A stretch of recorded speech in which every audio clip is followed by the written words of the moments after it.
Bismillah, subhanallah. Bismillah, bismillah.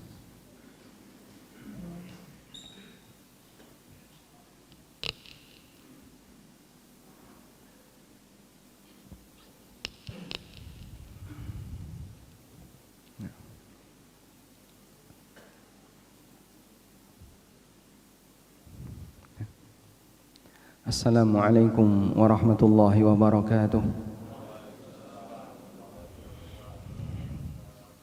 Alhamdulillah, wassalatu wassalamu ala rasulillah wa ala alihi wa sahbihi wa mawalah. Wa ashhadu an la ilaha illallah wahdahu la syarika lah, wa ashhadu anna muhammadan abduhu wa rasuluh. Salawatu rabbi wa salamu alaihi wa ala alihi wa ashabihi wa man sara ala nahjihi wa istanna bi sunnatihi ila yaumiddin. Alhamdulillah, puji syukur kita haturkan kehadirat Allah Azza wa Jal di waktu subuh yang cerah di Barito Kuala, Kalimantan Selatan. Allah Subhanahu wa taala berikan kita kesempatan untuk bisa bergabung dalam majelis ilmu. Semoga majelis ini bisa meningkatkan iman yang ada pada diri kita. Nabi sallallahu alaihi wasallam menegaskan, di tempat seperti inilah Allah Ta'ala akan menurunkan as-sakinah, sebagaimana yang beliau tegaskan dalam hadis yang sahih, majtama'a qaumun fi baitin min buyutillah yatluna kitaballah wa yatadarasunahu bainahum illa nazalat alaihimus sakinah. Apabila ada sekelompok orang yang mereka berkumpul di salah satu rumah Allah dalam rangka untuk mengkaji kitabullah dan saling mempelajarinya, illa nazalat alaihimus sakinah, maka akan turun as-sakinah. Apa manfaat seorang muslim ketika dia bisa mendapatkan as-sakinah? As-sakinah ini yang bisa mengantarkan seseorang bertambah imannya. Allah Ta'ala berfirman, huwallazi anzala as-sakinata fi qulubil mu'minin liyazdadu imanan ma'a imanihim. Dialah zat yang menurunkan as-sakinah di hati hamba yang beriman, liyazdadu imanan ma'a imanihim, agar iman mereka semakin bertambah di samping iman yang sudah ada pada diri mereka. Sehingga seorang mukmin yang punya iman dalam hatinya ditambah dengan as-sakinah, imannya akan semakin bertambah. Dan akidah kita, iman bisa bertambah, bisa berkurang. Al-imanu yazidu bi ta'atir rahman wa yanqusu bi ta'ati syaitan. Iman bisa bertambah dengan taat kepada Ar-Rahman dan bisa berkurang dengan taat kepada setan. Dan pertambahan iman yang bisa kita rasakan dalam forum kajian, ketika Bapak Ibu pada saat belajar, ada beberapa kemungkinan yang bisa terjadi. Pertama, tambah yakin. Mungkin materi itu berulang. Saya sudah pernah dapat ini, saya sudah pernah dengar materi seperti ini, tapi sekarang saya tambah yakin. Karena yang namanya ilmu ketika diulang tidak membosankan, tapi menambah keyakinan seorang muslim. Berbeda dengan dagelan. Sesuatu yang lucu, pertama kali didengar terasa lucu. Anda tonton lucu itu yang kedua kalinya, mungkin masih terasa lucu. Begitu yang ketiga, bosan. Berbeda dengan ilmu. Walaupun kita mungkin sering mendengar tema khutbah Jumat itu berulang-ulang, tapi kita tidak pernah merasa ini sesuatu yang membosankan. Karena pengulangan di sini akan membuat seseorang jadi makin yakin. Dan kita bisa lihat bagaimana pelajaran yang diberikan oleh Allah dalam Al-Quran. Terkadang tema yang sama diulang di banyak surat. Cerita tentang Nabi Musa disebutkan di banyak surat.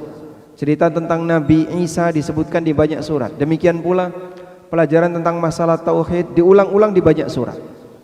Karena sekali lagi mengulang ilmu, materi yang sama, ini sesuatu yang tidak membosankan, tapi akan semakin menambah yakin seorang muslim. Sehingga mungkin ada beberapa kajian yang temanya seragam, temanya sama, disampaikan oleh Ustadz A, Ustadz B, walaupun materinya kurang lebih sama, tapi tidak ada istilah sesuatu yang membosankan dalam dunia belajar. Sebab ini akan semakin membuat kita tambah yakin, tambah mantap, dan itulah pertambahan iman. Atau yang kedua, Anda bisa merasakan ada sesuatu yang baru. Saya baru dapat ini. Ketika kita baru dapat itu, maka ada pertambahan ilmu yang kita miliki. Dan pertambahan ilmu berarti pertambahan iman. Ada sesuatu yang makin membuat Anda yakin, ada sesuatu yang membuat Anda semakin ngerti, dan ketika ada pertambahan itu berarti ada pertambahan iman. Dan setiap forum kajian tidak ada yang sia-sia. Maka pada saat Bapak Ibu sekalian ikut hadir dalam majelis ilmu apapun, baik yang sifatnya tematik maupun yang sifatnya kajian kitab atau kajian apapun, di saat Anda menghadirinya, Allah Ta'ala anzalas sakinah, menurunkan as-sakinah, dan itu diantara fungsinya adalah liyazdadu imanan ma'a imanihim, agar iman seorang muslim akan semakin bertambah di samping iman yang sudah ada pada diri mereka. Tema kajian kita bukan masalah as-sakinah, namun as-sakinah ada di sekitar kita. Dan di antara pengaruhnya, jamaah semakin tenang, nyaman, hingga tidur. Tolong diperhatikan kanan kirinya ya. Yang merem itu berarti efek dari apa? Kenyamanan. Kita mau bahas rahasia keberkahan hidup. Rahasia keberkahan hidup. Terlebih dahulu kita akan melihat apa yang dimaksud dengan al-barakah.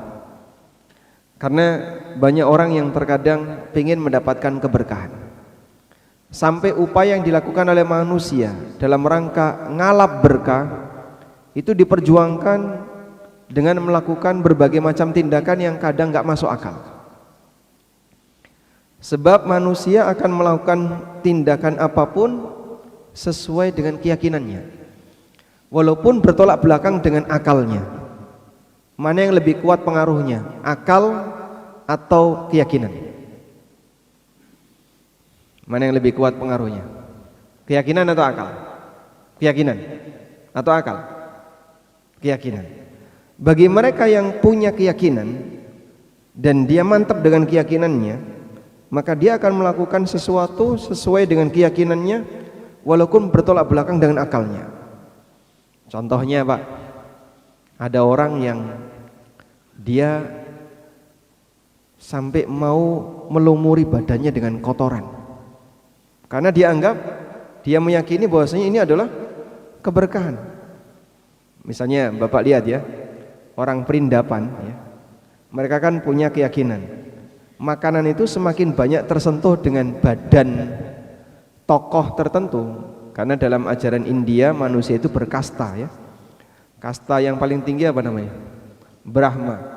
Sehingga keturunan kasta Brahma itu semakin banyak bersentuhan dengan makanan, maka makanan itu semakin barokah. Sehingga kasta-kasta yang lain sampai doyan makanan kayak gitu. Bapak kalau nonton videonya dikasih mau nggak Pak? Ada yang nyemplung di kuali ya. Pernah lihat Pak? Ada yang makanannya dileleletkan di badan kemudian dikasihkan orang lain. Ada juga orang yang sampai mencari kotoran tokoh agamanya, sehingga sepiteng rumah sosok yang dianggap sebagai tokoh agamanya dibongkar, kemudian isi kotoran tadi dileletkan di badan. Di Jawa itu ada kerbau yang sangat dimuliakan. Takdim masyarakat sana terhadap kerbau ini luar biasa.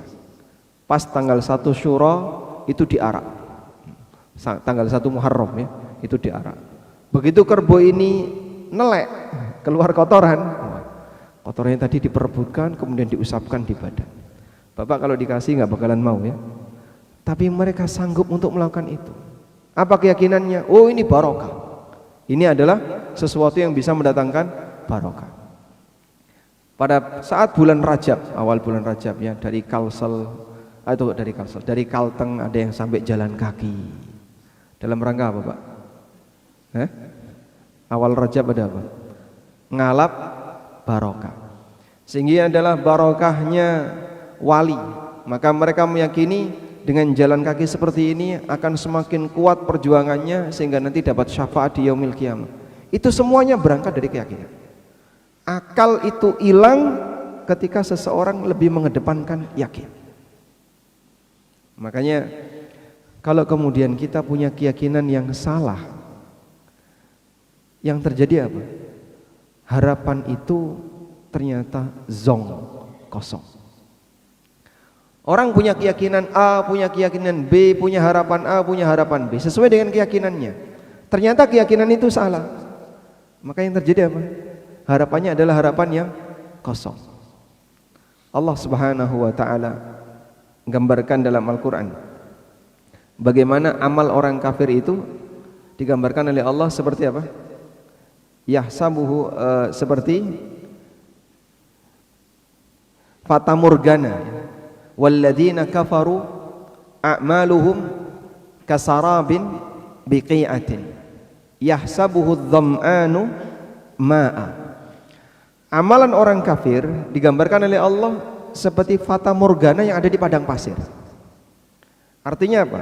Dia punya harapan besar untuk mendapatkan sebuah kenikmatan. Itu air di posisi kita kehausan. Akhirnya yang mereka lakukan adalah tambah tenaga, kemudian perjuangkan untuk bisa mendapatkan air itu. Yang sudah dalam kondisi kehausan, kondisi kelelahan, dia tambah tenaganya, tambah usahanya untuk mengejar air. Begitu sampai di sana, hatta idza ja'ahu lam yajidhu syai'a. Begitu dia mendatangi fata morgana tadi, enggak menemukan apa-apa. Sehingga kira-kira gimana? Makin capek, makin haus. Karena dia tambah tenaga, tambah usaha, makin capek, makin haus. Begitu sampai lokasi, zong, enggak ada apa-apa. Inilah contoh orang yang beramal tapi didasari oleh keyakinan palsu yang tidak pernah diajarkan oleh Allah Ta'ala dan Rasulnya Sallallahu Alaihi Wasallam, sehingga dia punya harapan besar ketika sampai di tujuan ternyata zong, nggak dapat apa-apa. Jangan sampai kita jadi korban yang kayak gini, Pak. Sangat melelahkan ketika kita sudah berusaha untuk, ada yang sampai jalan kaki, ada yang sampai bawa tanah di area tertentu, ada yang sampai melakukan A, melakukan B, semuanya capek, tapi ketika didasari oleh keyakinan yang salah, ternyata tidak ada hasil. Semua penyembah berhala, mereka semuanya berharap berhala itu yang nanti akan menyelamatkan mereka. Yang menyembah nabi berharap nanti nabinya yang akan menyelamatkan mereka. Yang menyembah malaikat berharap nanti malaikat yang akan menyelamatkan mereka. Yang menyembah jin juga demikian. Dan aneka yang mereka sembah, ada yang menyembah matahari dan seterusnya. Dan kelak di hari kiamat Allah perintahkan kepada mereka, sekarang silahkan kalian ngambil berkah dari Tuhan-Tuhan kalian. Yang terjadi apa? Nggak ada satupun yang bisa menolong kecuali Allah Subhanahu Wa Taala.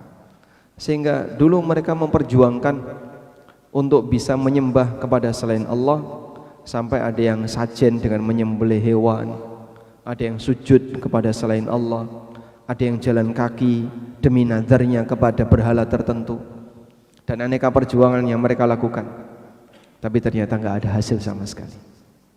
Hal yang sama juga ketika ada orang yang membangun amalnya berdasarkan hadis palsu. Ada hadis palsu, dijanjikan A, dijanjikan B, dijanjikan C. Setelah dia amalkan, dia perjuangkan, bahkan sampai harus berpuasa selama berhari-hari, ternyata hasilnya zong, kosong. Loh, mana katanya ada janji seperti ini? Kamu tahunya dari mana janji itu? Wong tidak pernah disampaikan Nabi Sallallahu Alaihi Wasallam. Dari sinilah manusia dikendalikan oleh keyakinan lebih kuat dibandingkan kendali akal, sehingga mereka akan melakukan apapun demi memperjuangkan keyakinannya walaupun gak masuk akal. Maka bersyukurlah kepada Allah ketika Bapak Ibu sekalian sudah bergabung dalam majelis yang mengajarkan akidah yang lurus, mengajarkan keyakinan yang lurus. Pak, dalam akidah yang lurus dan keyakinan yang diajarkan oleh Ahlus Sunnah, ada nggak Pak yang nggak masuk akal? Ada banyak, karena nggak bisa dijangkau oleh akal. Kita meyakini berbagai macam hal yang gaib, dan itu di luar kemampuan manusia. Maka penyimpangan manusia terkait masalah keyakinan itu ada dua. Satu, dia punya keyakinan yang tidak pernah diajarkan. Contoh model tadi ya, keyakinan-keyakinan ngalap berkah, nyari berkah dengan cara yang nggak benar. Yang kedua, mengingkari keyakinan yang benar karena akal, sebagaimana dilakukan oleh orang-orang liberal. Nggak percaya dengan hadis A, nggak percaya dengan hadis B, nggak percaya dengan hadis C, nggak percaya dengan janji ini, karena dia terlalu mendewakan akal. Ahlus Sunnah di posisi pertengahan. Mereka meyakini apapun yang datang dari Allah dan Rasulnya Sallallahu Alaihi Wasallam, dan itu dijadikan sebagai landasan keyakinannya. Di saat yang sama mereka mengingkari semua bentuk keyakinan yang tidak pernah diajarkan oleh Allah dan Rasulnya. Disitulah batasan yang harus kita punya.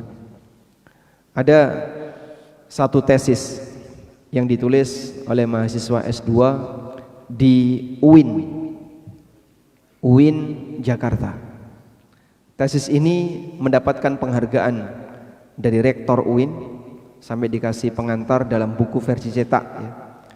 Judulnya Otoritas Hadis Bermasalah dalam Sahih Bukhari.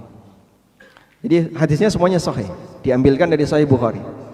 Tapi menurut mereka ini bermasalah karena nggak masuk akal. Contoh ya, ada minuman hingga pelalat di situ. Kemudian kalau mau diminum diapain? Dicelupin. Terus lalatnya dibuang, diminum. Nah, itu kan ujian bagi akal. Kok bisa? Sehingga bagi mereka yang punya ketaatan kepada Allah dan Rasulnya Sallallahu Alaihi Wasallam, ya ini sabda Nabi Sallallahu Alaihi Wasallam. Walaupun mungkin penelitian kedokteran belum sampai ke sana, tapi apa yang disabdakan Nabi Sallallahu Alaihi Wasallam tidak mungkin salah. Tapi akal manusia bilang berbeda, gak masuk akal, hadis bermasalah. Ada wadah dijilati anjing, maka dicuci berapa kali? 7 kali. Salah satunya pakai tanah.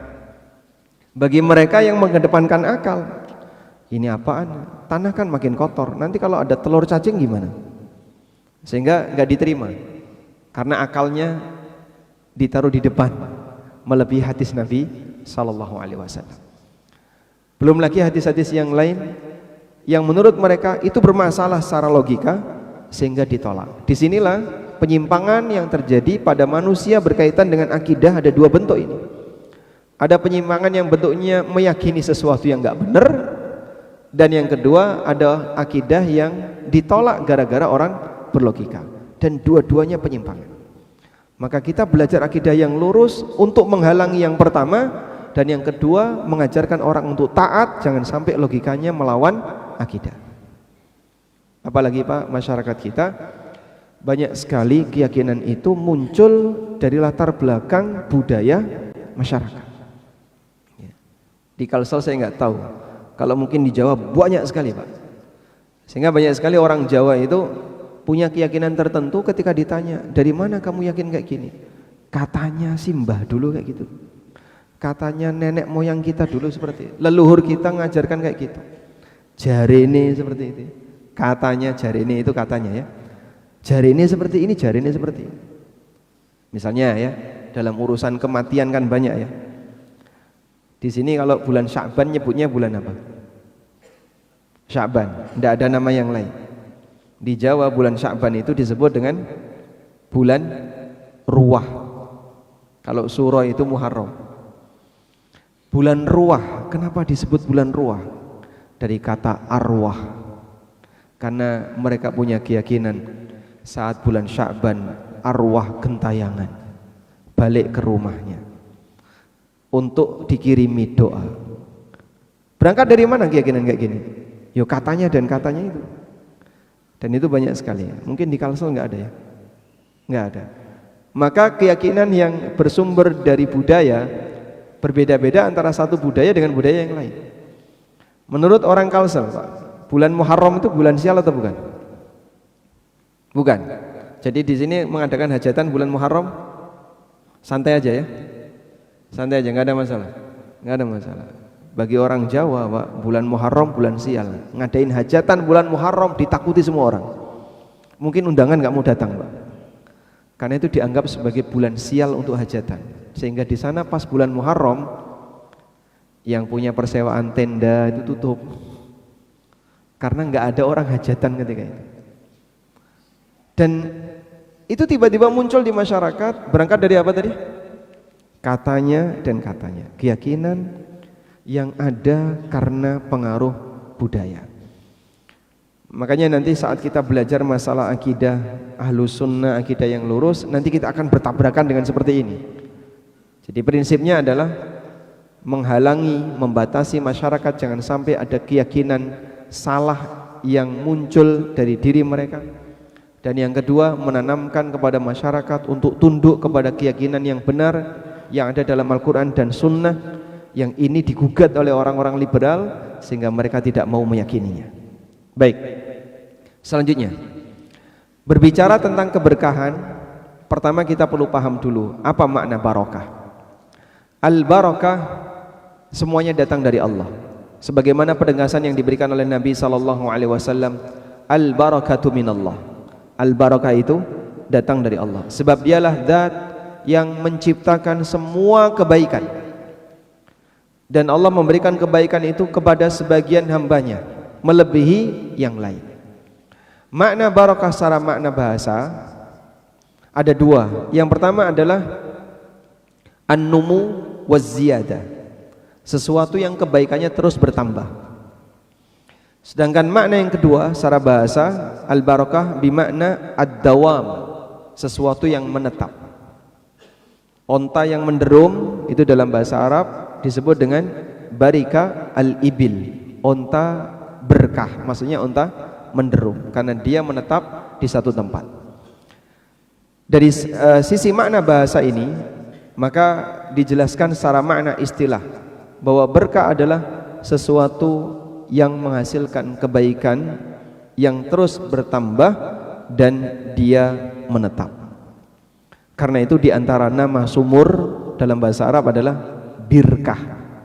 Birkah artinya sumur karena sumur ini memberikan banyak kebaikan dan kebaikannya menetap. Sumur kita diambil airnya bertahun-tahun gak habis, dibiarin saja nggak luber. Sumur dibiarin luber nggak? Pernah lihat sumur luber? Nggak pernah. Kalau ada hujan masuk luber ya. Tapi itulah sifat sumur, sehingga dia memberikan banyak kebaikan bagi masyarakat. Makanya orang Arab menyebutnya sebagai sesuatu yang membawa kebaikan, sehingga disebut birkah. Nah, Allah Subhanahu wa Ta'ala memberikan keistimewaan bagi sebagian makhluknya, sehingga makhluk ini lebih barokah dibandingkan makhluk yang lain. Ada beberapa makhluk yang diberkahi oleh Allah. Di antaranya ada waktu yang disebut oleh Allah sebagai waktu yang berkah. Waktu apa itu? Lailatul Qadar. Allah Ta'ala berfirman, inna anzalnahu fi lailatin mubarakah inna kunna mundirin. Sesungguhnya kami turunkan Al-Quran fi lailatin mubarakah, di malam yang diberkahi. Dan yang dimaksud malam yang diberkahi di sini adalah Lailatul Qadar. Ada tempat yang diberkahi oleh Allah. Contohnya apa? Sebutkan contoh tempat yang diberkahi oleh Allah. Contohnya adalah kota Mekkah. Inna awwala baitin wudi'a lin-nasi lalladzi bi Bakkata mubarakah. Sesungguhnya rumah pertama kali yang diletakkan untuk manusia adalah rumah yang ada di kota Bakkah yang diberkahi. Contoh yang lain, Baitul Maqdis. Subhanalladzi asra bi'abdihi lailan minal masjidil haram ilal masjidil aqsa alladzi barakna haula. Masjid zat yang memberangkatkan hambanya dari Masjidil Haram ke Masjidil Aqsa yang dia berkahi daerah sekitarnya. Di sana ada kejadian yang berkah. Apa itu, Pak? Turunnya hujan. Wa anzalna minas sama'i ma'an mubarakan fa'ambatna bihi jannatin wa habbal hasid. Kami turunkan air dari awan yang diberkahi. Itulah air hujan. Di sana ada pohon yang berkah. Pohon apa? Pohon apa? Pohon zaitun. Yang Allah sebutkan dalam Al-Quran. Bagaimana ayatnya? Yuqadu min syajaratin mubarakatin zaitunatin la syarqiyah wala gharbiyah. Dinyalakan dengan bahan bakar yang berasal dari pohon yang mubarakah, yang diberkahi, yaitu zaitun la syarqiyah wala gharbiyah, yang posisi pohon zaitun ini tidak di sebelah barat sesuatu dan tidak di sebelah timur sesuatu. Maksudnya apa? Terkena sinar matahari dari mulai terbit sampai tenggelam. Itulah pohon yang terbaik.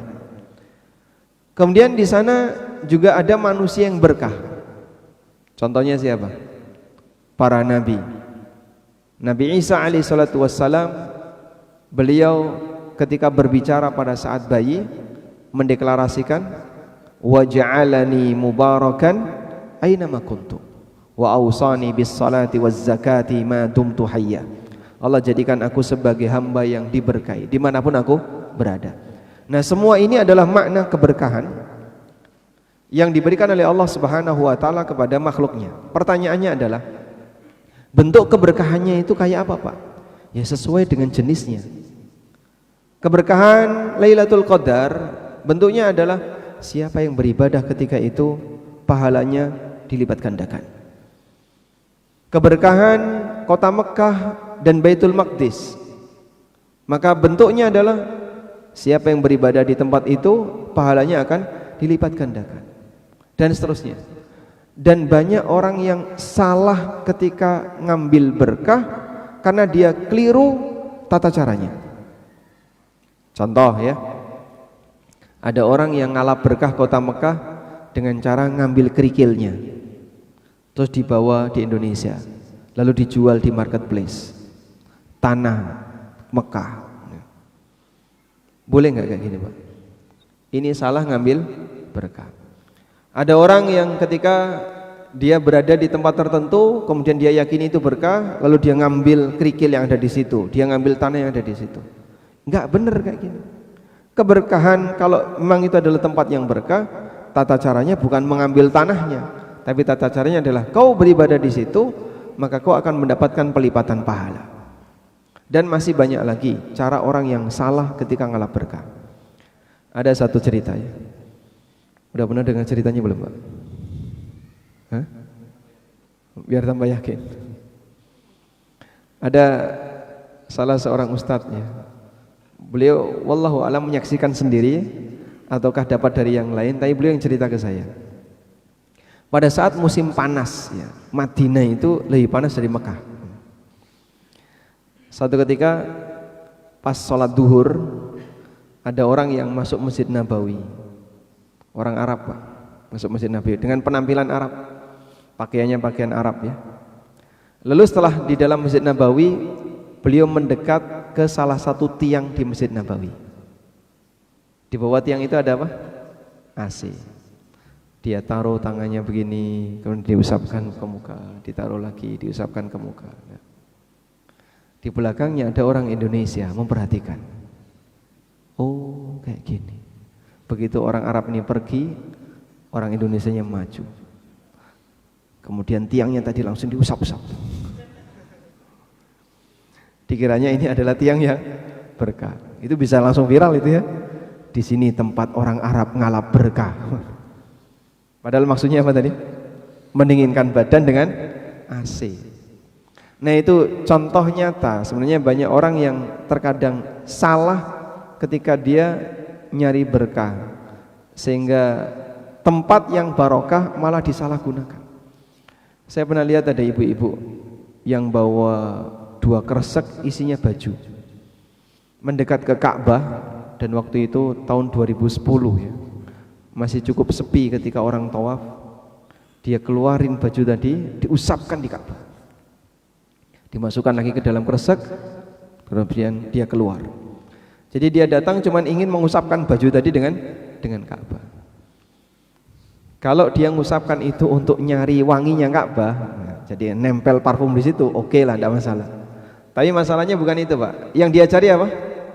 Biar baju ini barokah. Sudah nempel dengan Ka'bah. Apakah seperti itu, Pak? Tidak. Dulu orang musyrikin mereka juga nempelkan badannya di Ka'bah. Tapi bukan seperti itulah cara untuk ngalap berkah. Ngalap berkah adalah melakukan apa yang diajarkan oleh Nabi Sallallahu Alaihi Wasallam. Baik. Selanjutnya, bagaimana upaya kita untuk bisa menjadi hamba yang barokah? Setelah kita paham makna barokah yang intinya adalah banyak memberikan kebaikan bagi yang lain, maka kunci keberkahan hidup kita adalah sejauh mana kita bisa banyak memberikan kebaikan bagi yang lain. Karena itulah kita berlomba bagaimana bisa bermanfaat bagi yang lain. Itulah perlombaan kita. Pertanyaannya sekarang ya. Allah memberikan kita potensi. Dan ada manusia yang punya prestasi. Potensi dengan prestasi sama atau beda? Sama atau beda? Beda. Apa bedanya potensi dan prestasi? Apa bedanya potensi dan prestasi? Kalau potensi, kalau potensi itu kemampuan yang memungkinkan dia melakukan sesuatu. Kalau prestasi sudah terwujud menjadi sesuatu yang bermanfaat. Baik. Pertanyaannya, kaya itu potensi atau prestasi? Prestasi. Berarti makin kaya makin berprestasi. Kaya itu potensi atau prestasi? Potensi. Potensi. Kalau pinter itu potensi atau prestasi? Potensi. Yang benar. Baik. Jabatan, potensi atau prestasi? Prestasi. Berarti orang kalau sudah jadi pejabat sudah berada di puncak prestasi. Gimana? Yang benar apa? Hah? Realitanya kayak gitu. Terkadang orang mengejar potensi padahal sebenarnya itu belum jadi prestasi. Ada nggak kayak gitu? Baik. Dari tiga ini mana yang lebih Anda sukai? Kaya, pinter, punya jabatan. Ya? Misalnya Pak ya, Bapak punya anak perempuan? Punya. Ada 3 orang yang melamar Pak. Yang satu kaya tapi bodoh dan nggak punya jabatan. Yang satu pinter tapi miskin dan nggak punya jabatan. Yang satu pejabat, dia bodoh dan tidak kaya. Bapak pilih yang mana? Hah? Yang pinter, yang benar. Coba tanyakan ke putrinya, pilih mana? Hah? Pilih mana? Kaya atau pinter, Pak? Nanti kalau pinter kan bisa jadi kaya. Kata siapa? Ada nggak orang pinter yang miskin? Banyak. Ya. Bapak pilih mana, Pak? Pinter atau kaya, Pak? Kaya yang beriman. Berarti kaya, tetap kaya ya. Baik. Ini semuanya adalah potensi. Mau kaya, mau pinter, potensi fisik, misalnya ada orang yang punya kelebihan cakep, gagah misalnya, atau cantik, itu semuanya adalah potensi. Jabatan itu potensi. Dan masing-masing manusia diberi oleh Allah beragam potensi yang berbeda. Sehingga kehidupan ini bisa berjalan karena manusia punya potensi yang beragam. Kalau semua manusia ini potensinya sama, Pak, kaya semua, kira-kira gimana, Pak? Ya, nggak jalan Pak. Nggak ada yang mau jadi kuli bangunan, nggak ada yang mau jadi supir, nggak ada yang mau ini, nggak ada yang mau jadi pembantu. Kalau semua manusia miskin semua, kehidupan juga nggak jalan. Tapi Allah Subhanahu wa taala jadikan ada yang kaya, ada yang miskin, ada yang punya potensi A, ada yang punya potensi B, sehingga kehidupan ini bisa berjalan. Namun apapun itu, perlombaan kita bukan di masalah seberapa besar potensi yang kita punya, karena itu pemberian dari Allah. Dan selanjutnya yang perlu kita jadikan sebagai titik perlombaan adalah sejauh mana kau bisa ngasih manfaat kepada orang lain dengan potensi yang kau punya. Kalau hanya sebatas kaya, punya jabatan atau pinter, tapi hanya untuk kepentingan pribadi, berarti dia tidak memberi manfaat bagi yang lain. Karena itulah Nabi SAW pernah menyebutkan dalam hadis riwayat Bukhari, an-nasu ma'adin, manusia itu seperti barang tambang. Khiyaruhum fil Islam, khiyaruhum fil jahiliyah, idza faquhu. Orang yang terbaik di antara mereka dalam Islam adalah orang yang terbaik di masa jahiliyah, dan yang dimaksud di sini adalah yang dia punya banyak potensi. Tapi ada satu ketentuan, idza faquhu, ketika dia paham agama. Paham agama ini yang nanti akan memberikan yang akan memberikan semangat bagi dia untuk mau menyalurkan potensinya demi kebaikan orang lain. Di saat itulah dia akan bisa menjadi orang yang bermanfaat, dan itulah perlombaan yang sejatinya. Karena itu ada sebuah hadis riwayat Ad-Daruqutni, walaupun dinilai dhaif oleh sebagian ulama, ahabbun nas ilallah anfa'uhum linnas. Manusia yang paling dicintai oleh Allah adalah yang paling bermanfaat bagi yang lain. Dulu orang tua kita sangat berharap kita bisa menjadi anak yang bermanfaat. Makanya saat akikah orang tua ngasih doa apa Pak? Semoga jadi anak yang berguna bagi apa? Nusa, bangsa, masyarakat, agama, RT, RW, kelurahan, kecamatan. Ini bayi kalau bisa protes, ya protes sama bapaknya itu. Bapak aja nggak bisa kok. Tapi seperti itulah harapan orang tua. Mereka berharap agar anaknya bisa menjadi anak yang serbaguna, Pak. Makanya kalau kita ditanya, sudah sejauh mana Anda mewujudkan harapan orang tua itu? Kayaknya masih terbatas sekali, Pak. Saya belum bisa ngasih banyak manfaat bagi orang lain. Perjuangkan. Itu doa pertama yang diharapkan oleh orang tua untuk anaknya. Sehingga hampir semua orang tua yang mengakikahi anaknya, atau ketika dia punya harapan terhadap anaknya, mereka pingin anaknya jadi manusia yang bermanfaat. Sehingga mereka menyadari manusia yang bermanfaat inilah yang nanti akan memberikan kebaikan bagi yang lain.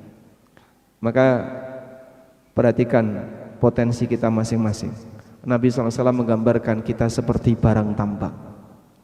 Dan yang namanya barang tambang itu berkelas.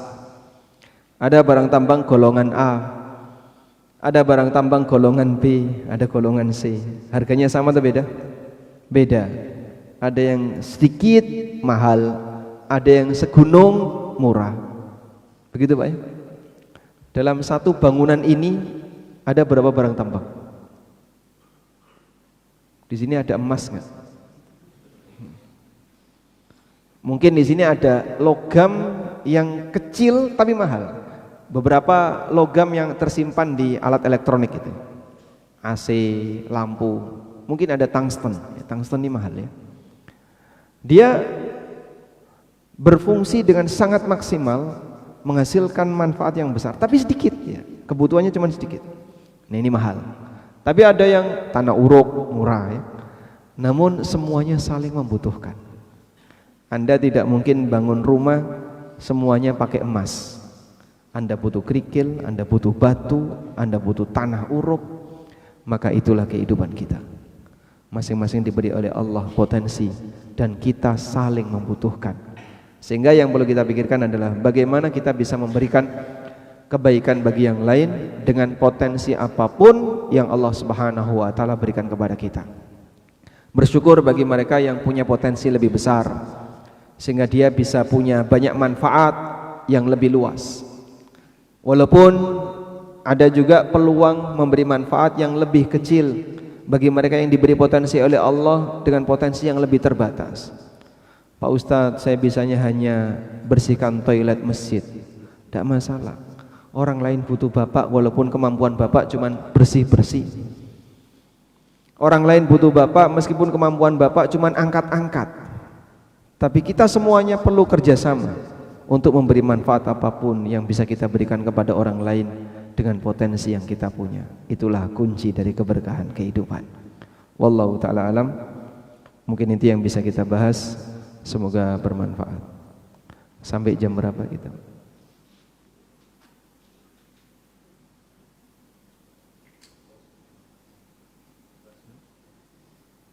Bebas.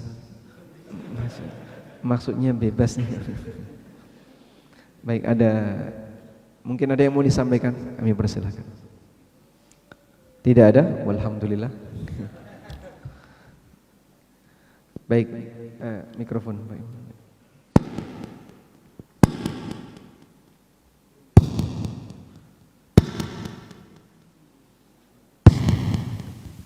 Cek.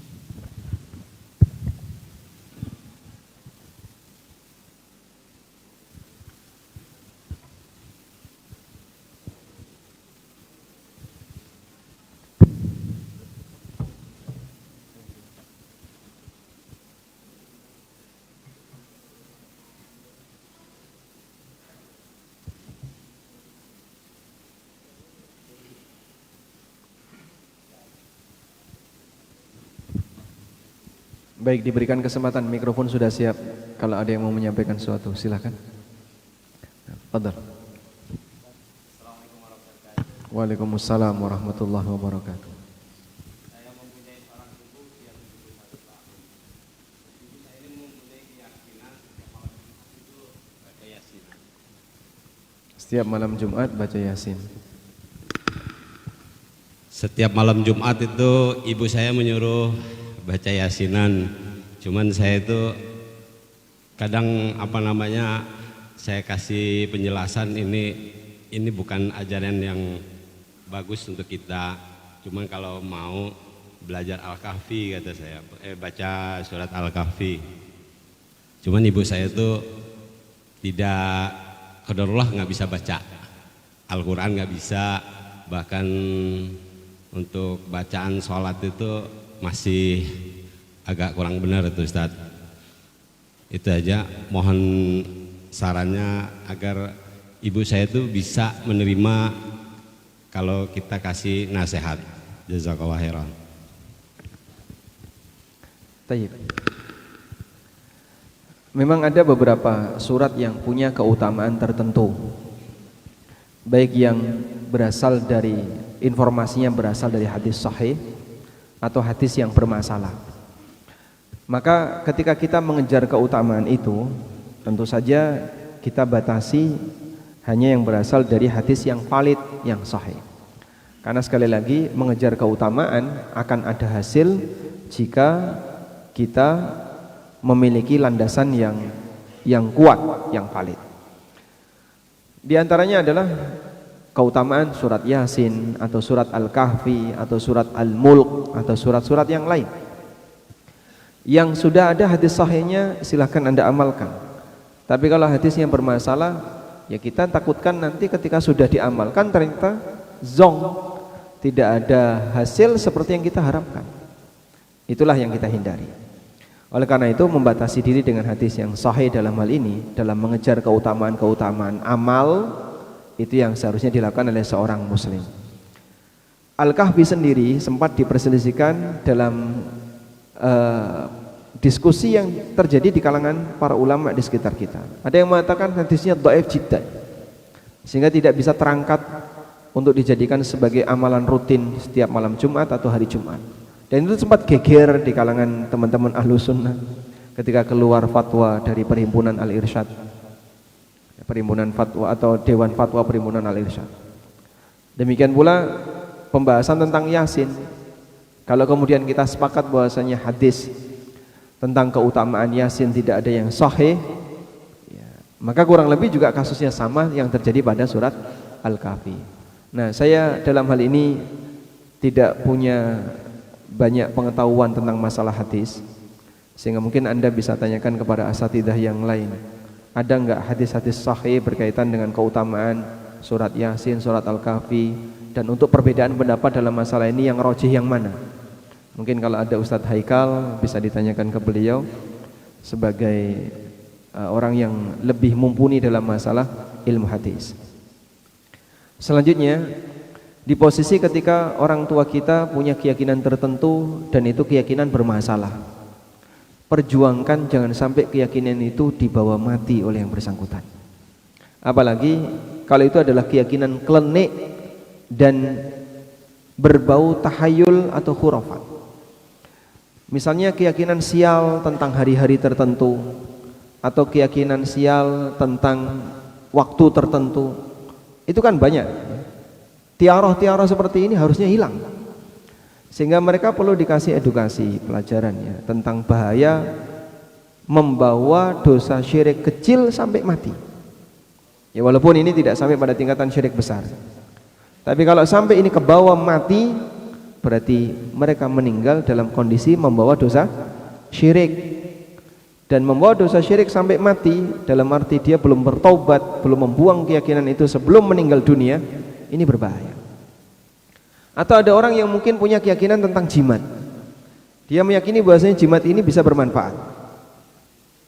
Tentang tamimah, tentang aneka benda-benda yang dianggap keramat. Mereka dibuat gimana caranya, pokoknya jangan sampai keyakinan itu dibawa mati. Sehingga perjuangan anak yang mungkin sudah kenal tentang dakwah tauhid sebisa mungkin diberi nasihat ya, pelan-pelan gimana caranya agar keyakinan itu hilang. Beberapa orang tua terkadang nyimpan keris yang itu peninggalan dari leluhurnya dan diyakini keris ini mendatangkan manfaat, dijadikan sebagai jimat. Bukan karena fungsinya sebagai senjata. Karena kerisnya mungkin sudah rusak ya. Besinya sudah karatan, mungkin dipakai nusuk meja saja dia bengkok. Tapi keyakinan di balik itu yang dijaga, sehingga ini harus dirawat, kadang dimandikan dan seterusnya. Yang justru ini akan sangat berbahaya, sebab sekali lagi kalau sampai dibawa mati, berarti yang bersangkutan mati bawa dosa syirik. Nah, sehingga tolong diperjuangkan. Nah, mungkin sebagai saran ya, sesekali diajak ke Banjarmasin. Dari mana? Tabalong ya? Dari Tabalong 6 jam. Masya Allah. Sekali diajak ke Banjarmasin dan bisa ikut kajian bersama teman-teman. Sudah 3 kali. Ada perubahan insya Allah. Masih. Ya. Ya, tidak bisa spontan. Sambil banyak didoakan kepada Allah Subhanahu wa taala. Nah, selanjutnya, tafadhol. Waalaikumsalam warahmatullahi wabarakatuh.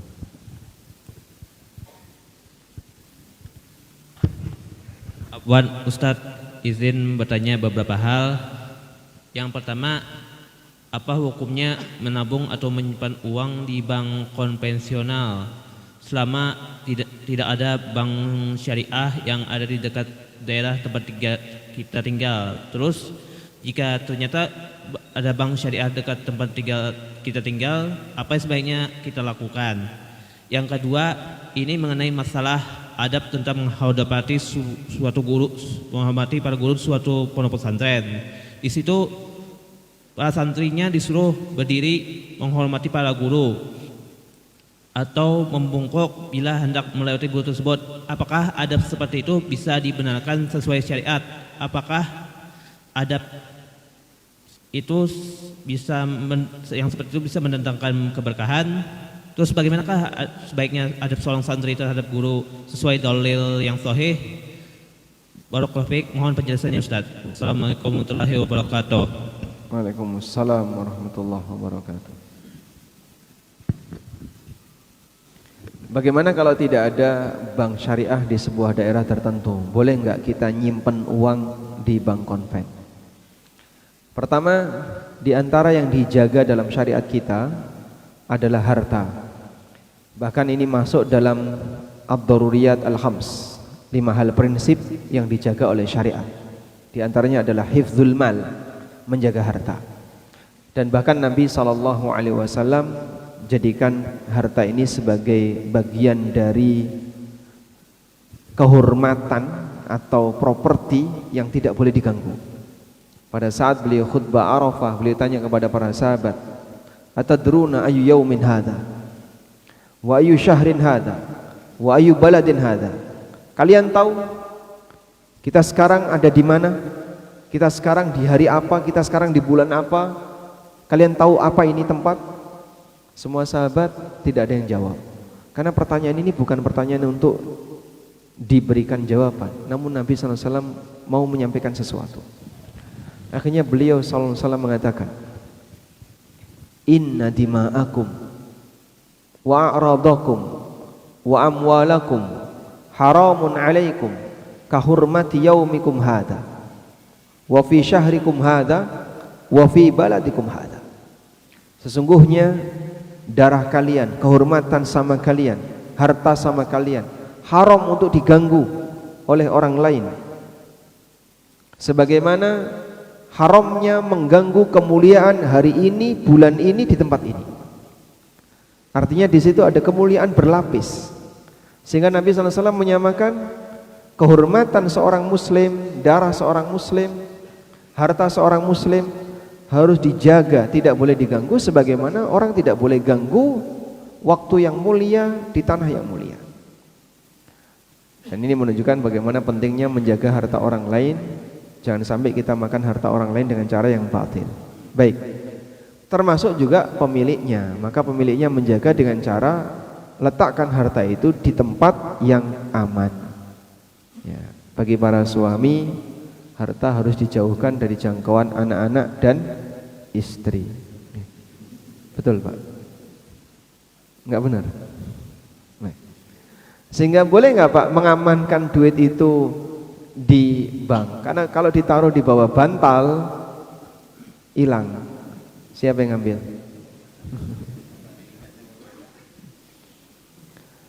Wallahu alam. Dengan alasan ini para ulama memfatwakan boleh, seperti fatwa yang disampaikan oleh Fadilatul Syekh Ibnu Baz rahimahullah. Dan beliau juga pernah ditanya, ketika di daerah tertentu belum ada bank syariah, bank Islam, bolehkah nyimpen duit di bank konven? Dan beliau membolehkan selama tujuannya untuk keamanan. Selama tujuannya untuk keamanan. Jadi nyimpen di bank konven itu bukan untuk investasi. Kalau tujuannya untuk investasi, biar nanti dapat bunga dan seterusnya, dari tujuan saja dia sudah dosa. Tapi ketika tujuannya untuk keamanan, hukumnya diperbolehkan. Namun jika kedepannya nanti ada bank syariah, maka dia harus memindahkan ke bank syariah dan ngambil produk yang tidak ada ribanya. Kalau bank syariah di tempat kita, produk yang aman adalah wadiah. Anda bisa simpan dengan mengambil produk wadiah. Kemudian yang kedua, apa tadi? Membungkuk. Ini memang dicela oleh syariat kita dan bahkan diistilahkan oleh para ulama dengan sebutan rukuk asghar, rukuk kecil. Walaupun tidak sampai pada tingkatan seperti rukuk dengan batasan menyentuh tangan ke lutut. Karena itu Nabi SAW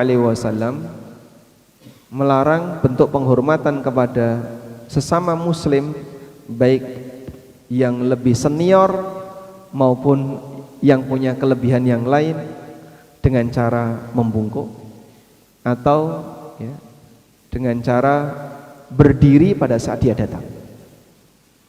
Karena itu berdiri ada 3 ya. 1, berdiri di posisi menghormati orang yang sedang duduk. Misalnya Pak, saya duduk seperti ini, di kanan kiri saya ada orang berdiri. Ini dilarang keras oleh Rasulullah SAW. Bahkan sampai ketika beliau sedang sholat, yang pada waktu itu beliau sakit, kemudian beliau jadi imam, beliau duduk nggak bisa berdiri, sahabat di belakang semuanya berdiri. Kemudian Nabi SAW berisyarat, ani jelisu, agar mereka semuanya duduk. Akhirnya para makmum semuanya duduk, walaupun makmumnya sehat walafiat, karena imamnya yaitu Rasulullah SAW ketika itu sakit dan beliau tidak bisa berdiri.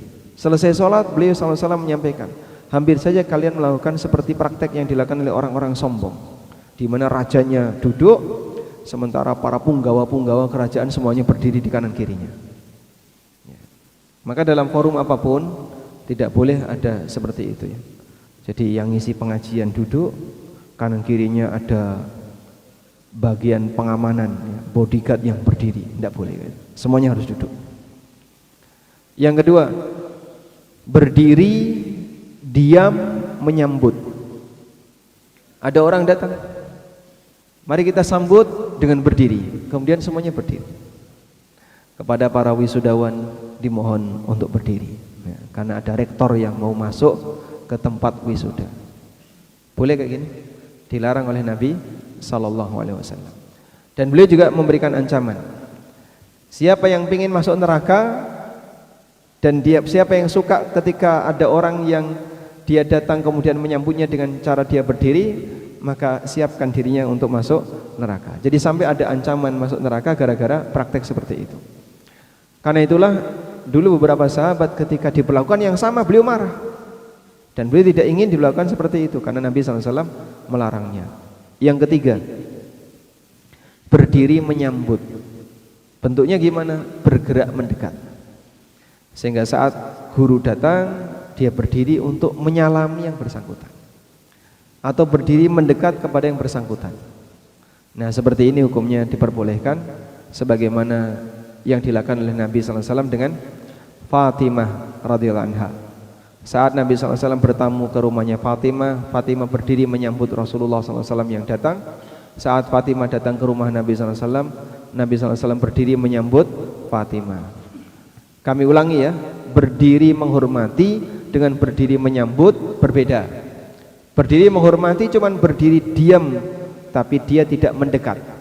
Berdiri menyambut, dia berdiri dan mendekat. Nah.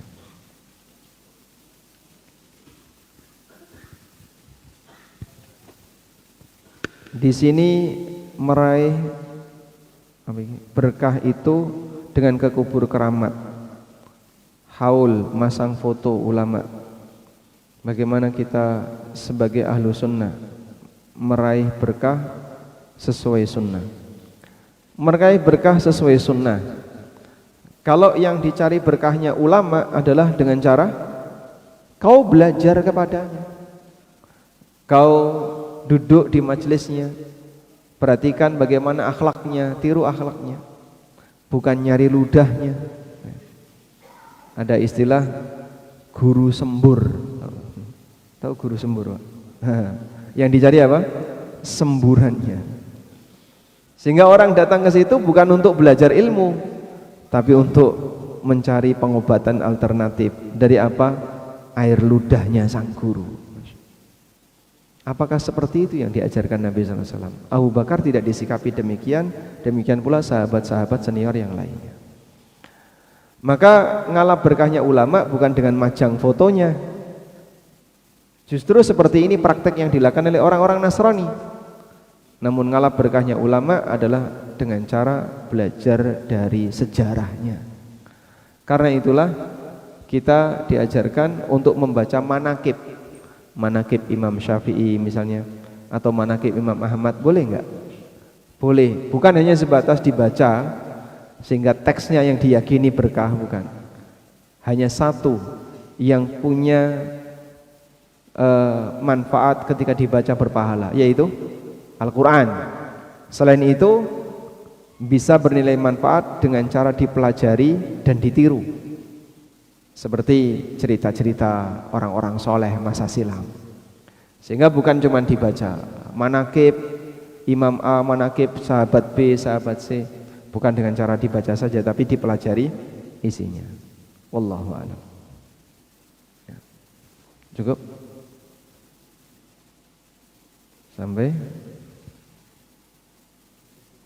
Baik, 1 menit lagi.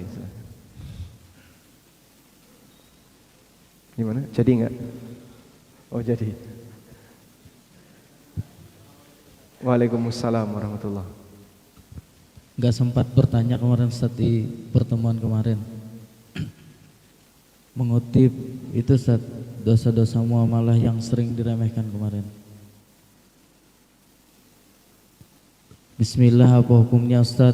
Kami bekerja di suatu instansi pemerintahan, namun kadang kami disuruh menyiapkan acara yang sifatnya bid'ah, dan terkadang ada juga acara yang sifatnya sponsornya dari bank-bank ribawi Ustaz. Nah, pertanyaannya, apakah pimpinan wajib ditaati dalam hal tersebut? Namun kami mengingkari dalam hati Ustaz. Terus yang kedua Ustaz, misalnya sudah waktu azan, terus kata pimpinan misalnya nanti dulu katanya misalnya. Terus yang mana ditaati Ustaz? Apakah kami sholat dulu atau taat terhadap pimpinan tersebut? Jazakallah khair Ustaz. Nah, untuk yang pertama mungkin agak berat ya, karena nanti Anda akan berbenturan dengan banyak orang yang tidak sejalan dengan apa yang Anda harapkan. Sehingga misalnya ada pengadaan acara A mau diadakan acara B dan seterusnya. Terus kita anti, tiba-tiba ngilang, dicari pimpinan. Kira-kira resikonya apa? Nah, dikasih sanksi, dimutasi. Kalau dimutasi mungkin lebih ringan ya. Tapi dikasih sanksi nanti apa lagi? Sampai dikeluarkan enggak? Enggak. Enggak tahu. Belum pernah dicoba. Dihujat. Kalau dihujat kan pasti capek mereka yang menghujatnya. Ada ujungnya kemampuan orang dalam menghujat. Kalau bertanya apakah kita boleh taat kepada pimpinan yang melakukan seperti itu, yang mengajak kita untuk berbuat maksiat, ya, jelas tidak boleh. La ta'ata li makhlukin fi maksiatil khaliq. Tidak ada ketaatan untuk makhluk dalam perbuatan yang bentuknya bermaksiat kepada Khalik. Dan memang ada resiko. Nah, terus gimana Pak? Kita sebagai bawahan, pimpinannya nyuruh kayak gitu. Kalau Anda bisa menghindar, itu yang terbaik. Tapi kalau Anda nggak bisa menghindar, berusahalah menghindar. Gimana caranya ya?